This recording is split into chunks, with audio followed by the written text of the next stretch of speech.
What if I told you the first taxi wasn't from the 1990s? Long before Luc Besson's blockbuster, Gerard Perez had already unleashed a high-speed ride through 1983 Paris that most of the world forgot. Hidden stunts, unlicensed chases, and real taxi drivers on camera, this film was chaos disguised as comedy. So, how did this low-budget rebel become the secret blueprint for a billion franchise idea? Buckle up. Here are 20 weird facts you didn't know about Taxi 1983. What you think was improvisation was calculated chaos. Right from the opening scenes of Taxi 1983, the camera swoops through Paris streets as though it's on a runaway ride. Audiences assumed these were spontaneous shots, but the truth is, Gerard Pires used hidden rally car cameras mounted in borrowed French taxicabs. He recruited drivers from local rally circuits to perform controlled live stunts on city roads. The result? A visceral, raw sense of movement that felt unscripted yet was meticulously choreographed. The lead actor may appear to be reacting in real time, but the entire sequence was engineered. What fans never realized was that a handful of those taxi chases were shot with no permits in Paris tunnels, in rush hour traffic. That risk gave the scene its frenzied energy, and by the time the credits rolled, the production team had logged multiple near misses, some unreported, which only adds to the myth. In short, the film didn't just look wild, it was wild on purpose. The title changed last minute from boredom to adrenaline. Behind the scenes, Taxi 1983 almost had a very different name. Early production documents list working titles like Le Chauffeur du Chaos, the driver of chaos, and Le Taxi Fou, the crazy taxi. The producers felt Taxi alone lacked punch, but Pires argued that the minimalist title carried a sleek, modern edge. In the end, they agreed, and the simple Taxi was used. That decision masked how unconventional the film truly was. With a one-word title, the audience expected light comedy, but what they got was an underground adrenaline ride. The shift in title also reflected the film's tone. Not just a taxi ride, but a design for chaos, a vehicle for rebellion. The change happened mere weeks before the premiere, which meant promotional materials had to be updated at last minute, adding to the film's behind-the-scenes scramble. Critics at the time noted the mismatch between title and tone, but audiences today find that contrast part of the charm. It quietly planted ideas for the 1998 franchise long before the boom. Many viewers assume the now famous Taxi franchise began with the 1998 version, but Taxi 1983 by Perez is the true forerunner. Though that 1983 version didn't spawn sequels, it planted visual motifs, chase structures, and comedic cop meets rogue driver dynamics later echoed in the 1998 release, also directed by Perez. What audiences didn't know is that many of the ideas, the wildcar prep montage, the cat and mouse police taxi partnership, were tested in the 1983 film. In effect, Perez was experimenting with a prototype long before the high-budget sequel. The influence is subtle but real. When the 1998 film executed similar high-speed scenes, the blueprint had already been laid. So when you watch the later films, you're seeing the grown-up version of what first flickered in 1983's scrappier, tougher sibling. The Hero Taxi was a surprisingly common French car. In the 1983 film, the taxi itself plays a starring role, rough around the edges yet high on personality. But unlike later films which used custom sports sedans, the taxi here was a standard French cab of the era, chosen deliberately for realism. Pires wanted the audience to feel this could be your ride. That choice meant the stunts had to push a less agile vehicle to the brink, increasing tension. The production team borrowed a handful of identical models from taxi companies in and around Paris, modified them for camera mounts and stunt work, but left much of the exterior look unchanged. This decision added gritty verisimilitude. You see a familiar taxi, but you're thrown into a chase as though that ordinary car suddenly becomes extraordinary. In effect, the film transformed the mundane into the wild, making the ride feel all the more believable and bizarre. No Hollywood budget, huge underground ambition. Budget line items for the film were modest, nothing like the blockbuster car chase films of the US. Yet within those constraints, Pyrrhus and his team achieved looks and set pieces that rivaled much more expensive productions. How? They used guerrilla filming tactics, shooting on location, using taxi drivers as extras, employing hidden cameras, and scheduling night shoots to avoid heavy traffic. One anecdote from the set: a tunnel sequence was shot in the early morning without full closure of the roadway, catching early commuters off guard. Instead of canceling, the team embraced the risk. That tension registers on screen. This same ethic carried into the film's sound design, where ambient city noise and real taxi radio chatter blended into the mix. The result? A film that feels bigger than its budget. In short, the ambition outran the resources, and that imbalance became part of the film's underground magnetism. Real taxi medallions, surprisingly, weren't cleared. During the filming, the production used actual taxi medallions, the plates that real French taxis must display on many of the vehicles. What's weird is that some of these medallions were still active in service, meaning real taxis on the street were wearing the same plates seen in the film. The filmmakers assumed the usage would go unnoticed in the chaos of shooting. But local taxi union officials later filed complaints. Those medallions are for licensed drivers, not stunt sets, they argued.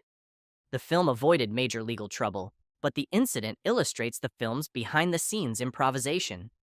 What audiences never realized: when you think you're seeing movie taxi number 42BR75, you might actually be looking at a functional cab from the Paris fleet. That blurring of fiction and reality added unexpected texture to the film's ride. A near crash made the final cut unintentionally. One of the most jarring sequences in the film occurs as the taxi veers into a van during a narrow Paris alley chase. Viewers assumed it was scripted, but in reality, the collision with the van was not planned. According to interview fragments, the driver misjudged the turn, clipped the van, the crew paused, but Pyrrhus shouted, "Keep rolling, that's perfect." The unintended crash stayed in the film because it looked raw, real, dangerous. What fans didn't know: the van's driver wasn't an actor, but a local contractor whose name doesn't appear in credits. The footage that followed shows the taxi's door bending, the mirror swinging, all unscripted. The decision to keep it added authenticity, and because it was unscripted, it has a heartbeat you can feel.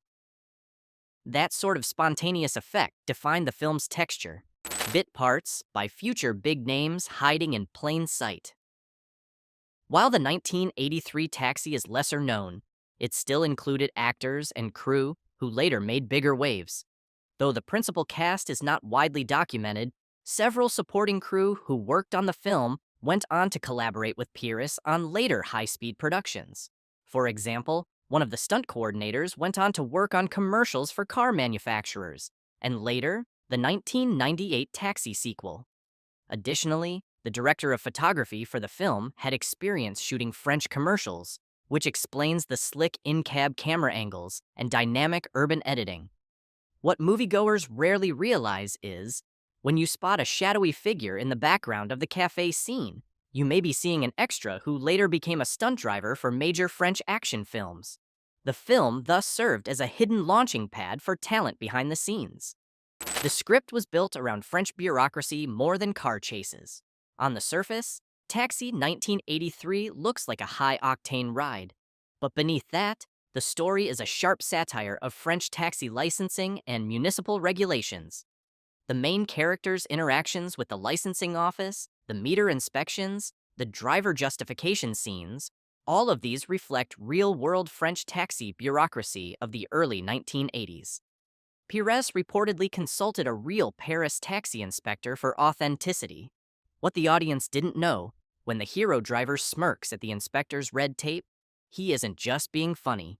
He's taking aim at a system that often stifled independent drivers. That layer of social commentary adds depth. The film isn't only about speed, it's about the mundane mechanisms of control. The chase becomes metaphorical, breaking free of regulations.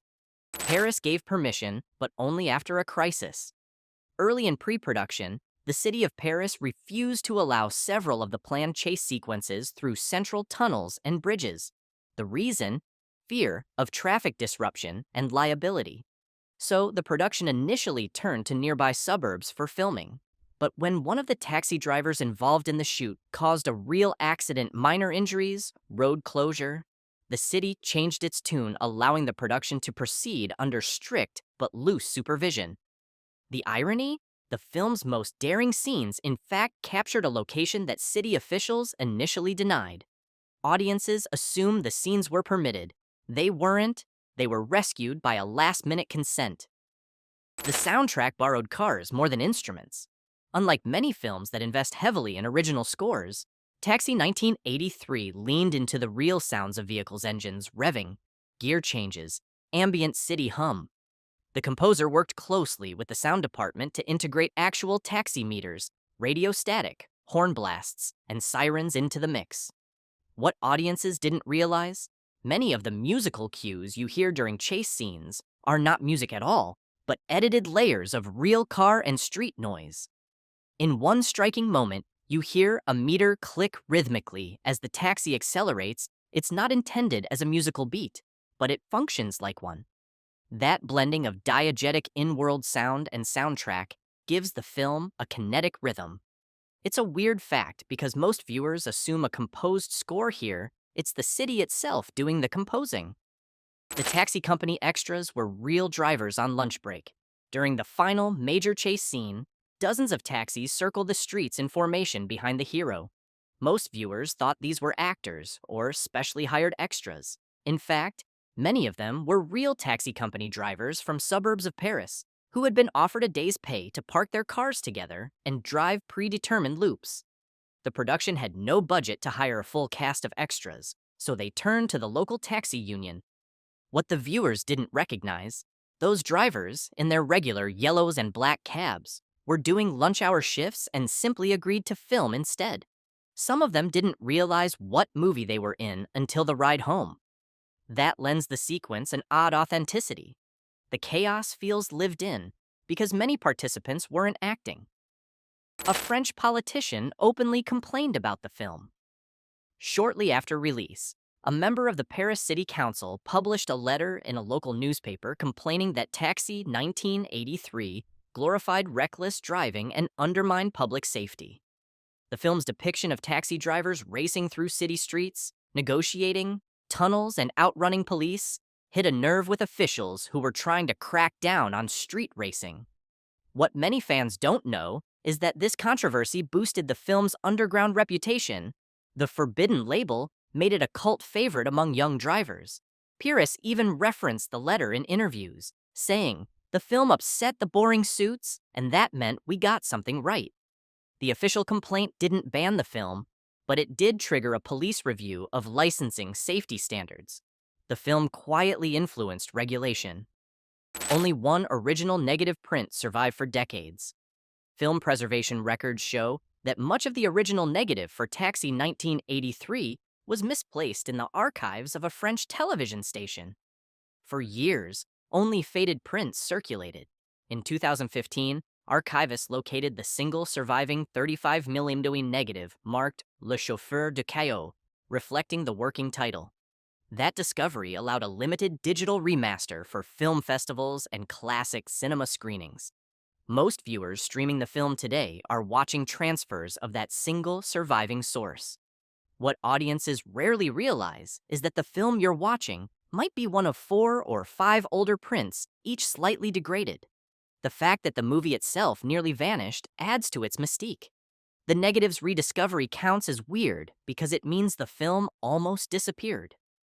One major stunt driver walked away with leg injuries. Although the cast list does not mention it, one of the uncredited stunt drivers suffered a broken leg during a night shoot in a Paris ring road ramp. The ramp was under construction and loosely barricaded. During filming, the stunt vehicle, a taxi modded for chase, clipped the barricade and rolled slightly. The driver was hospitalized, the scene delayed, yet the footage made it into the final cut with a slight camera shake that many assumed was intentional. What audiences didn't know? The driver insisted the shot stay in because the wobble added realism. The decision to keep it reinforced the production's live wire aesthetic. That kind of behind-the-scenes commitment underscores the film's unexpectedly rough shape. Hidden cameo by the director himself. In a short scene at a taxi stand by Les Halles, a man wearing a dark raincoat and glasses appears to give directions to the taxi driver. That figure is none other than Gerard Pires himself, making a brief cameo. While many directors appear in their films, this cameo is tucked so low-key that most viewers miss it. What's more, there are reports that Pires stood in for one shot inside the taxi when the regular actor was unavailable due to illness. The footage was kept. That means the person you see driving momentarily in shot might be the director, not the actor. For fans of Easter eggs, the revelation is weird and fun. Local repair garage used as location, uncredited. One of the key scenes involving taximeter tampering and engine tuning was filmed in a real repair garage in the Paris suburb of Ivry. The name of the garage appears in the footage, yet the business is uncredited in the film. According to local lore, the owner allowed the crew to film in exchange for some free tuning work. What viewers won't know? Some of the engine parts used in that scene were later sold to a private collector of 1980s French auto memorabilia. The fact that a low-profile real garage formed a crucial set piece lends authenticity and odd trivia to the film. The scene plays like movie fiction, but parts of it were taken straight from a working taxi fleet context. The meter tick sound doubled as heartbeat in editing. During editing, the sound team noticed that the repeated tick of the taxi meter rhythmically matched the heartbeat effect they wanted in a particular suspense sequence. Instead of layering a conventional heartbeat sound effect, they amplified the meter sound and edited it to pulse in time with the car's revving. What audiences don't sense consciously is the drum you hear in those moments isn't a synthesized sound, but the real meter doing its job. That creative choice merges narrative, the meter's ticking, with sensory effect tension. It's weird because you don't think about the taxi meter as an instrument, but here it becomes one. The French poster hides a cigarette brand product placement issue. If you examine the original French poster for Taxi 1983, you'll spot an image of the hero driver holding a pack of cigarettes with a recognizable brand. That image was included in early publicity materials, but quickly removed after the brand objected to appearing without consent. The production had originally included the brand in the film, with subtle shots of the driver smoking and glancing at the pack, thinking the small exposure wouldn't matter. But the brand threatened legal action for unauthorized product placement. The printer then issued a rerun of the poster without the pack. What you have now is a rare earlier poster version, which collectors prize, and an editing history footnote most fans never know. Despite low profile, the film quietly shaped French car chase cinema. Finally, when we survey French cinema of the late 1980s and early 1990s, you'll find Taxi 1983, referenced not always by name, by filmmakers who were looking to integrate urban car chases, real-world taxi drivers, and tense city streets into genre films. What many viewers don't know is that this film was studied, albeit informally, at French film schools under the heading Low-Budget Car Action in Urban Space. Its rough edges, guerrilla tactics, and taxi-as character approach influenced later works. The legacy is subtle, but present. You can trace the DNA of later high-speed French films back to this underseen original. So although Taxi 1983 didn't become a global hit, its imprint on French cinema is weirdly lasting. So, there you have it, the wild truth behind Taxi 1983. From unscripted crashes to secret cameos and rebellious filming, this forgotten gem still burns rubber in French cinema history. It wasn't just a comedy, it was an experiment that changed everything. Which fact surprised you the most? Tell us below. Share the ride with another movie fan, and don't forget to subscribe. Because in film, just like in life, sometimes the smallest rides leave the biggest marks.